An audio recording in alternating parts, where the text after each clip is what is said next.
This is Beyond the Stand, a podcast exploring the evolving voices, values, and practices in music education. I'm your host, Jeremy Bryant, a high school popular music educator and Master of Music in Music Education candidate at Belmont University. This podcast is part of my personal and professional journey to answer one big question: how can we provide excellent, rigorous, and relevant music education through the lens of popular music? In each episode, I speak with educators, students, and leaders who are shaping what music education looks like today and what it can be tomorrow. Whether you're rooted in traditional ensembles, teaching modern band, or somewhere in between, you're invited to this conversation. Let's get started. Welcome back to Beyond the Stand, where we look at music education through the lens of creativity, connection, and student-centered learning. I'm Jeremy Bryant, and today's episode launches a new perspective, the teacher's voice. I am joined by a panel of incredible educators who are bringing popular music into their classrooms and reshaping what it means to teach music today. So if each of you wouldn't mind, could you introduce yourselves for the listeners? Yeah, I'm Michael Parsons, Director of Instrumental and Commercial Music at Briarcrest Christian School, also Director of Sound Fusion at the University of Memphis, and super excited to be here with you. Hey, Jeremy. My name is Stephen Potaczek, and I am the Program Director and Associate Professor now at Samford University, Program Director of Commercial Music. Hey, Jeremy. I'm Theo Metz, Assistant Professor at Samford Music and Commercial Music. Awesome. So together, what we're going to do today is talk about the why these educators believe in popular music education and what it's done for their students, their schools, and their own professional lives. So Michael, let's start with you. What was your path into music education and what led you specifically to explore popular and commercial music with your students? Okay, so I never wanted to be a teacher, straight up. I just wanted to be a performer. And so my degree is percussion performance. I wanted to be an orchestral percussionist. Long story short, I started playing in a group called Sound Fusion that I now direct, and it changed my life. I was a keyboard player in that group. We went on tour. We played all across the United States. We went to China for 3 weeks. And, after a few years of counting 300 measures of rest to play the triangle for a Mahler symphony, I realized, I don't know, I kind of love what it feels like to play in a rock band with an audience that like is freaking out over your performance. So I started teaching lessons and sort of caught the bug for teaching when I saw my students sort of the light going off in their brain when they would learn something that I'm so passionate about, and then they got excited about it. That became like this first sort of inclination for wanting to teach. Just long story short, I got a master's degree in orchestral conducting, and then that led me into pursuing a job at a school as their band director. So I became the director of bands at Briarcrest in 2008, and I inherited a dying band program. We had 17 kids in the program. It was exclusively focused on competitive marching and just traditional band, which I love. Unfortunately, the students at that school did not. And but there were a lot of kids that played other instruments like guitar, drums, bass, keys, and they were not a part of the band. So popular music literally saved our band program. So I've been there for 17 years, and since then we went from 17 kids to over 100 kids in the program. We have a pretty awesome band program, concert band. We performed at Carnegie Hall last year. We have a marching band, so I am a band director, so traditional band. But then we've got this really dynamic popular music program. So I've got 2 ensembles. Soundscape is my top group, and then 76 South is our intermediate group. We even have a middle school popular music ensemble called Ovation that my colleague, our middle school band director, runs.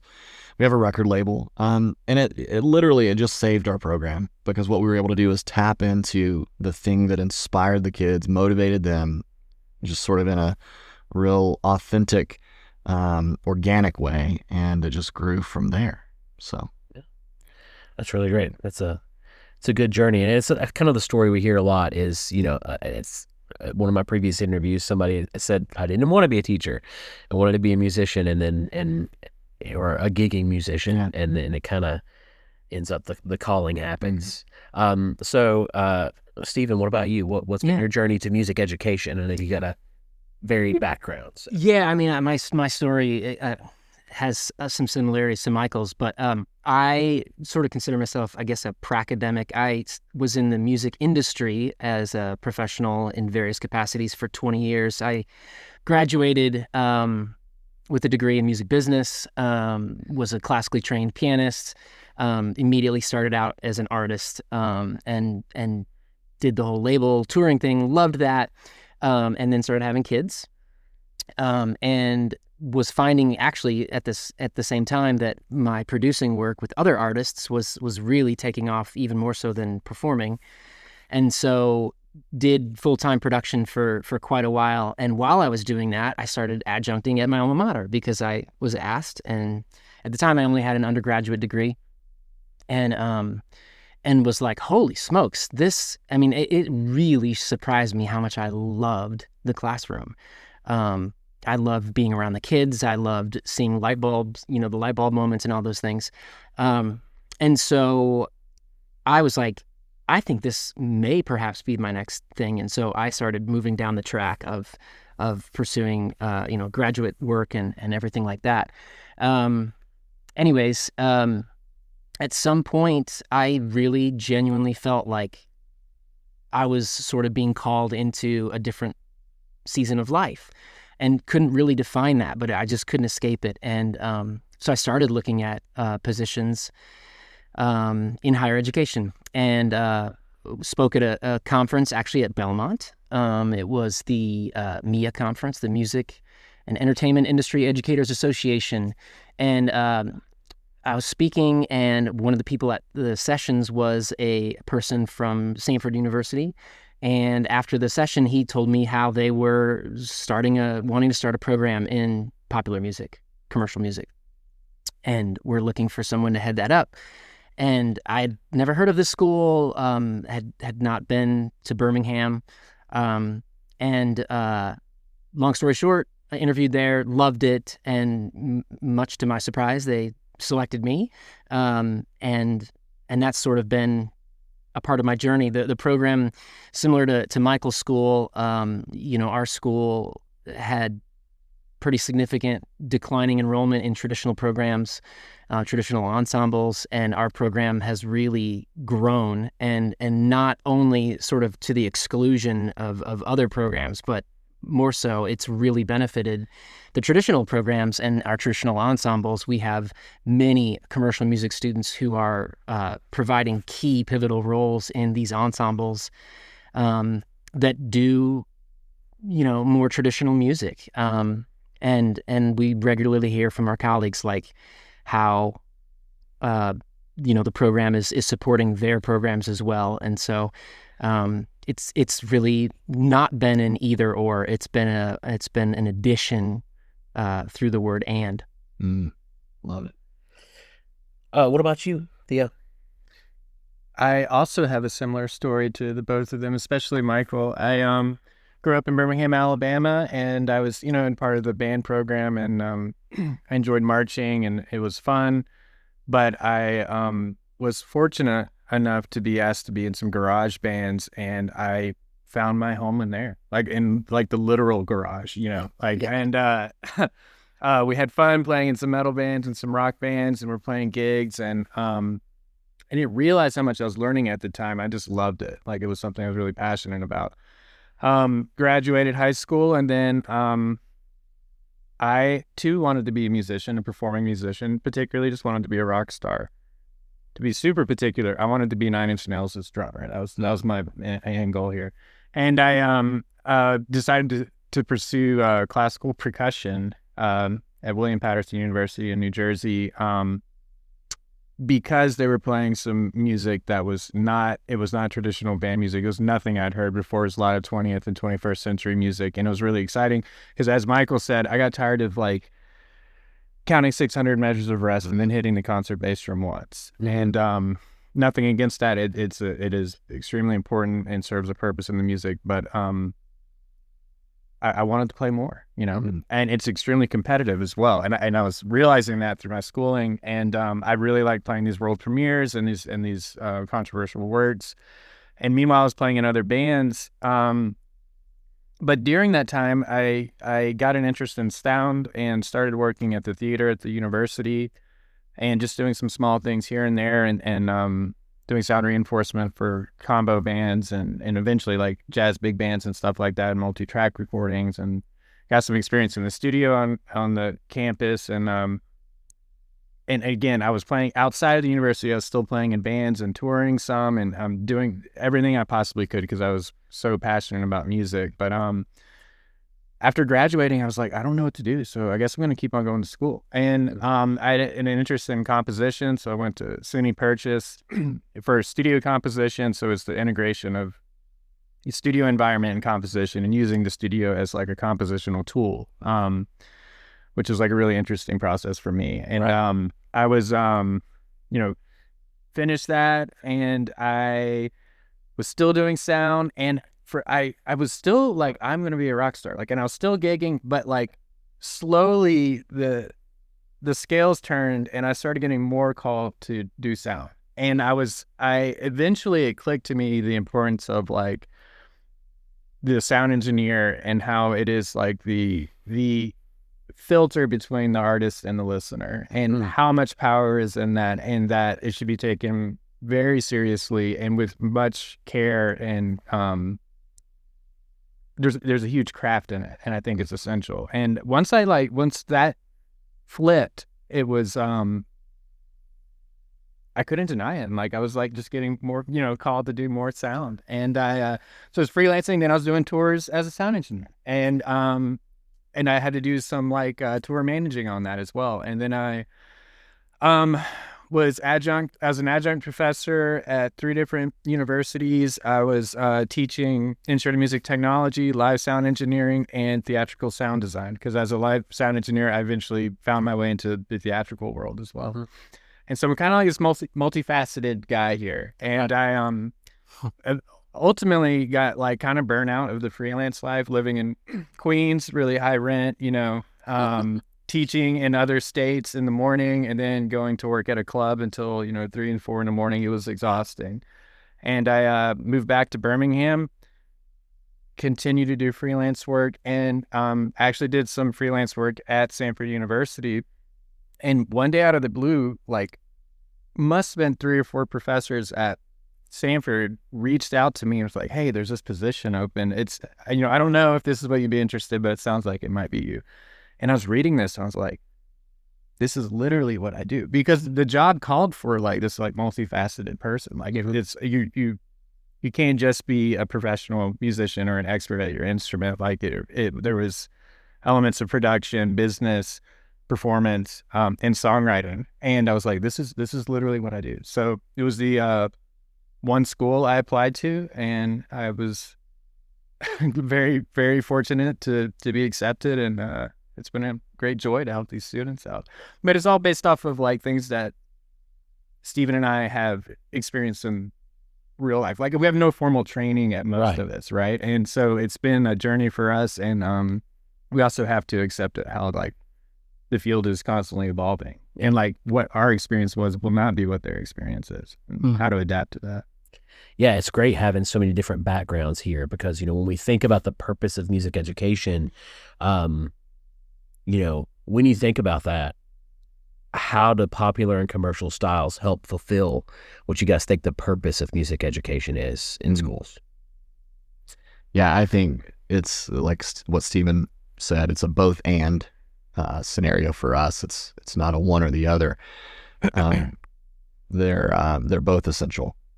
So for my program, we really prioritize enrollment in our traditional ensembles. Yeah. So if you're in a commercial music group, you're also going to be in either band or choir. Essentially, that's where I'm really focusing in on pedagogy. So I'm teaching students how to read standard notation, teaching them how to play in a large ensemble, and then just the life skills of like teaching them that it's not about you, it's about the collective group. So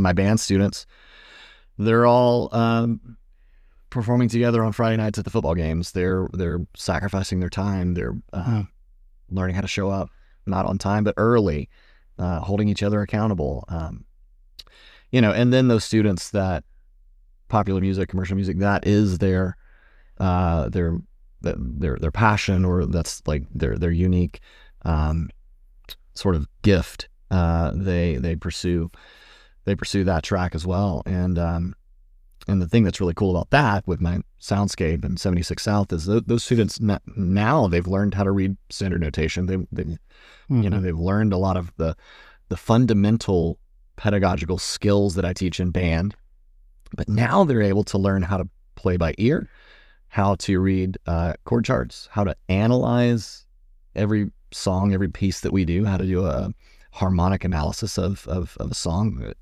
i.e. write a chord chart.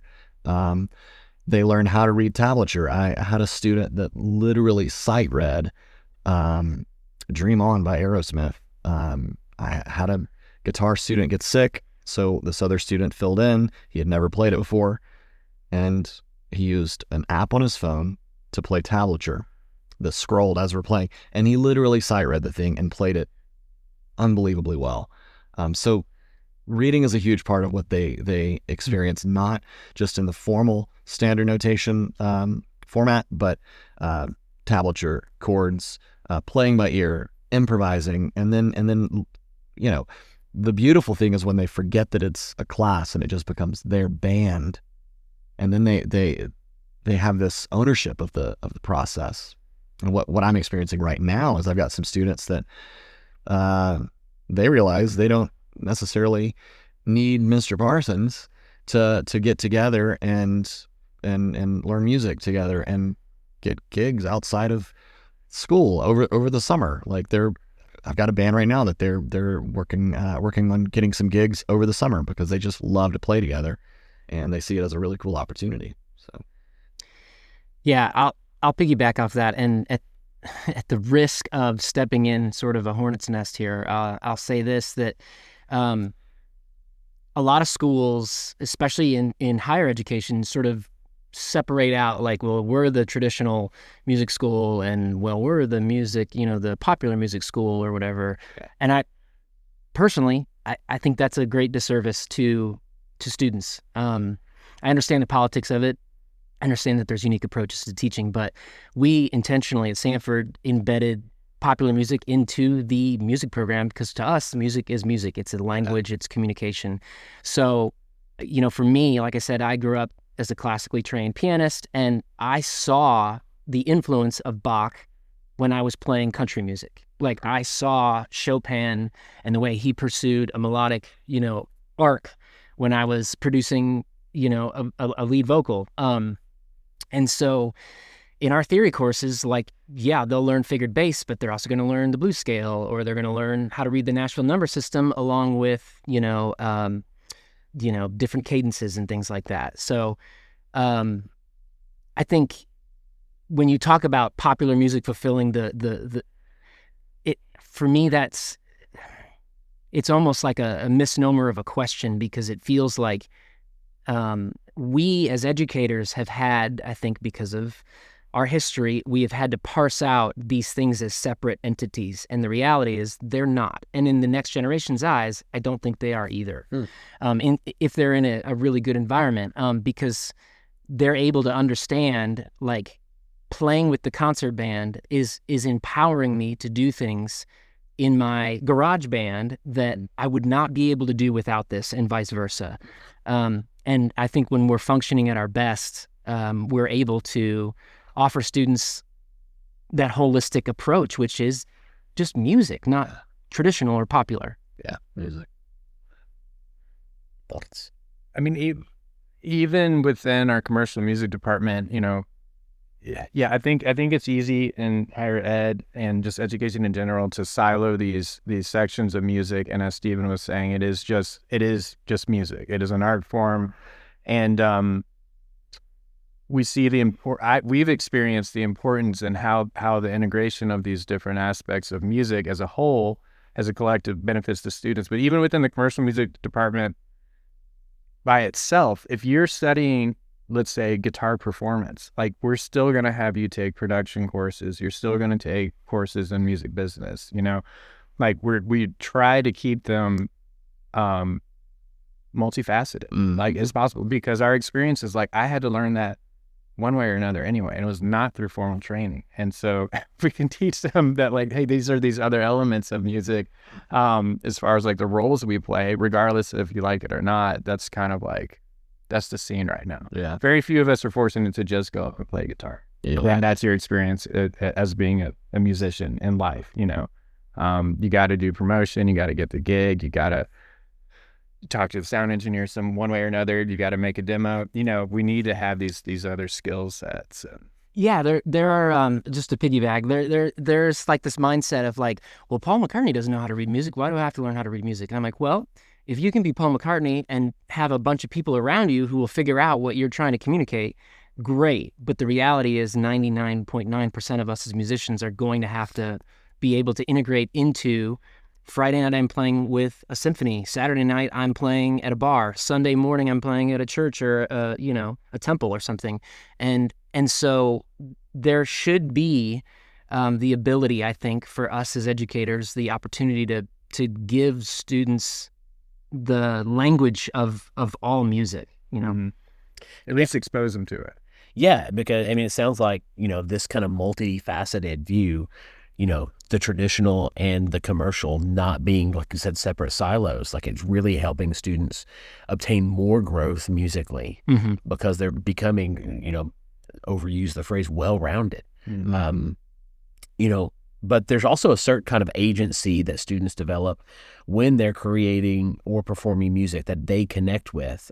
So how are you guys structuring your classes to allow for student voice and creativity? Yeah, so that word agency, I've thought a lot about that recently, sort of connecting a little bit with what Theo was talking about, this concept of being high agency generalists. That's an idea I've been chewing on for a while, because I think that's a lot of what I am by necessity, and that's a lot of what I think my students become. They're really specialized in certain areas, but when they have this large swath of opportunities presented, I think it just makes them. If we're talking like for those that want to pursue music professionally or in college or whatever, it makes them more marketable. But it just more well-rounded musicians. I just wanted to say that because I thought what you were saying was sort of floating through my brain a little bit. But no, for me, as far as like their ownership of the program, that's the end goal, is for them, again, to forget that it's a class and to just be their band. So I take big risks, calculated risks. And after doing it for 17 years, we've sort of figured out a way to sort of balance this, but it's essentially giving the students a certain autonomy where, unlike my band, my concert band, where I'm handing out repertoire that I have selected that I know is for concert festival or based on our instrumentation or whatever, I let the students choose the music. Now we run it through a few filters. A, is it appropriate? Can we actually sing it and, not get in trouble for the lyrical content? Is it accessible, based on our current skill set, our instrumentation? Can you pull it off? And then will our audience dig it? So are we playing for, a teenage crowd? Are we playing for an adult crowd? Who are we playing through? So I teach the students how to choose the right songs, but they choose the songs. And what's really cool is when they choose music that I've never heard of. Like, we did this song by Benson Boone last semester, Beautiful Things. Yeah. I'd never heard it before. And of course, they were surprised that I had never heard it.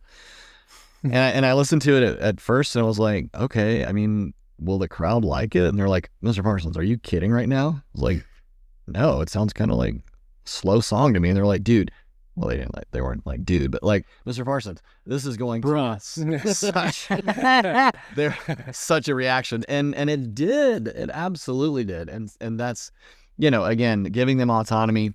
The way that we rehearse, it's very, I empower student leaders. I empower them to take ownership over their sections, hold each other accountable. It's a very collaborative experience. The danger with that, and I've learned from mistakes, is they also have to realize that they are still students, and it's not a free for all. This is not a garage band, right? There's a certain level, there's a high level of excellence that's expected. But really there's three pillars that I've sort of established as far as like, how do we function as people together? One, we have to remain teachable. That's them as students. That's me as their director. We have to be kind to one another. I mean, so like, you just can't be a jerk, and there has to be a certain level of love for the band, love for the process, love for each other, and learning that what that means is you're not the most important thing, right? It's we as a collective group are in this together, and we show each other love by making each other more important than ourselves. So those core values right there allow us to be really autonomous, the students, and for them to have a lot of ownership. Yeah, well said. The word agency, so important, and it's a big word in modern pedagogy. And I think what that requires is a shift from how we have done things in education for a long time, which is moving from the sage on the stage to more of a facilitator role. I think it takes time to develop this, but it sort of is like, what hat am I supposed to wear in this moment right now? Am I supposed to be like, am I guiding? Am I assisting? Am I supporting? Am I teaching? Am I directing?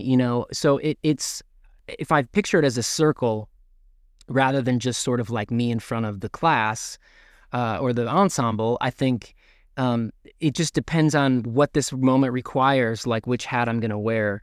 And yeah, I think you it's a balancing act that sometimes you win, and some days you go, man, that didn't go great. Mm-hmm. What can I learn from that as a teacher? And that was hard for me because I remember actually calling Michael and being like, I don't even know what to do with my hands in an ensemble rehearsal, like I don't direct, I don't wave a stick, I'm not playing. I just do jazz hands. Yeah, that would have helped me. We need video because everybody did their jazz hands. Yeah. Moving into more of a facilitator role and thinking about what is needed for this moment, and having your curriculum be dynamic versus static. Mm-hmm. Yeah. That's hard. Yeah, it's really hard, but it's important. Yeah, that's beautifully put. And I'm still learning these hats, and it is like a balance as a professor, and it kind of changes on the material we're covering too, how much agency is given. But I was a lot of the examples I was hearing them is a lot of what's going on in the ensembles. And I was thinking in more of like in the classroom setting, like let's say a recording techniques course with commercial music students. Instead of like, okay, we're going over Pro Tools and I'm going to give you this exam on some shortcuts, let's say, I tend to let them have a creative outlet, and they have to, it's project based basically. Mm-hmm. Where the material is covered in that, but they get to create something. And I've found that like many of our students have never composed one note, and so it's a great opportunity for them to like, yeah, you're not going to release this on Spotify, but I call them etudes. Like they're just little practices. Yeah, hopefully they're not going to release it on Spotify. Yeah, that has happened. But but they can have some agency and some ownership, have a creative outlet, and I mean, because ultimately, like as artists, I feel that's what we're here to do. We're here to give back to the art out of respect. And what a great how gratifying it is, even though they may not appreciate it, for me to be like, I just saw you write your first notes ever, and it's a great experience. But we're also covering this like sometimes rather boring material in the process. So yeah, try to keep it, try to keep it creative and dynamic, I guess is the right word, Well, it's kind of a wrap-up question for this kind of the why. What would you say to someone? We're talking about the style of teaching where, the students have more agency, they're more autonomous. What would you say to someone who's worried that this style of teaching lacks structure or rigor? It's a good question. That's a great question. Because it can. It can. You have to. It's sort of, I feel like it's like surfing, although I've never really surfed, but I think I know what it's like. It's a balance. So like if you hold on, well, okay, let's do this. So there's a lyric in a song that I love by 38 Special. Hold on loosely, but don't let go. If you cling too tightly, you're going to lose control. So I know this. If I, for soundscape, if I hold on too tight to the reins and I force something, like this happened a few years ago. Okay, here's an example. I freaking love I Want to Dance with Somebody by Whitney Houston. And so I was like, we're going to do this song. And the kids were like, no, they didn't want to do it. I was like, I don't care. We're doing it. And so we did it. And they did it. They played it well. We even did a music video for it. And long story short, I ended up not posting the music video because it just wasn't very good. And it wasn't that they didn't play well. They didn't try hard. It was that I forced something that wasn't authentic to who that particular ensemble was at that moment. That's the other thing too. These ensembles change every year. Yeah. So like sometimes it's more of a rock influenced sound. Sometimes it's country. Sometimes they want to play jazz. We do jazz. Every year's different. So it's like, don't hold on too tightly because you'll lose control. At the same time, if you let go completely, then it's chaos. Yeah. Because they need you. They need the teacher. They need the director. And it's just a balancing act. And I've had examples where I let go too much. And that's where the kids then can make some mistakes. Like if they're not ready to take that stage and to perform in front of that audience and they embarrass themselves or something bad happens and it's a bad experience for them, that is on me. And I've made that mistake at times. And that's a bad feeling. So it's just this balancing act. I don't know. Hold on loosely, but don't let go. Yeah, I think there's something to learning the rules so that you are comfortable breaking them. Yeah. Is really important. And so it goes back to what I was saying about how we are integrated with the traditional music school as well. Our kids are learning theory, like traditional, hey, you don't harmonize in fourths, or, your counter melody should go in a different direction, like these have been tested and they work. Now, when it comes to composition or arranging your own thing, like, do you have to abide by that? Absolutely not. But I do think for us, when we talk about rigor, I am a big believer in learning the rules. And so I think it's important that they learn music history, that they learn, the classics, and they learn the contextual surroundings of why things are the way they are. But then again, so if anything, this may sound, it could potentially sound arrogant, but I feel like in popular music, if it's done with rigor, you actually end up at a higher level of Bloom's taxonomy, because we're not just learning the rules like math, we're actually integrating those rules. We're reaching those higher levels of, the pyramid, so to speak. And so I think if you do it right, there's ways to actually to make the rigor more rigorous than you would. Like, so for example, like K through 12, a lot of state standards in music say that, in high school, students should know how to improvise. Mm-hmm. Tell me how many concert bands are having their students, like improvise, and feel comfortable doing that. And so I think, like I said, it's not either or, it's and. And so if we have these standards, I think there's ways to do it with more rigor rather than less. I think this is a good point to transition into the next area. So, I mean, what all of you described is a classroom where students aren't just performers, but creators, where music becomes a tool for voice, identity, and collaboration. In our next episode, we'll explore the how to design a program, how to balance standards with student choice, and how to build support within your school community. Don't miss part 2. Thanks for listening to Beyond the Stand. If you enjoyed today's conversation, please follow the show and share it with a fellow educator.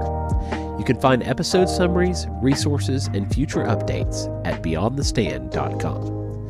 This podcast is part of my capstone project at Belmont University, and I'm excited to keep learning and sharing along the way. Until next time, keep creating, keep adapting, and keep making music that means something.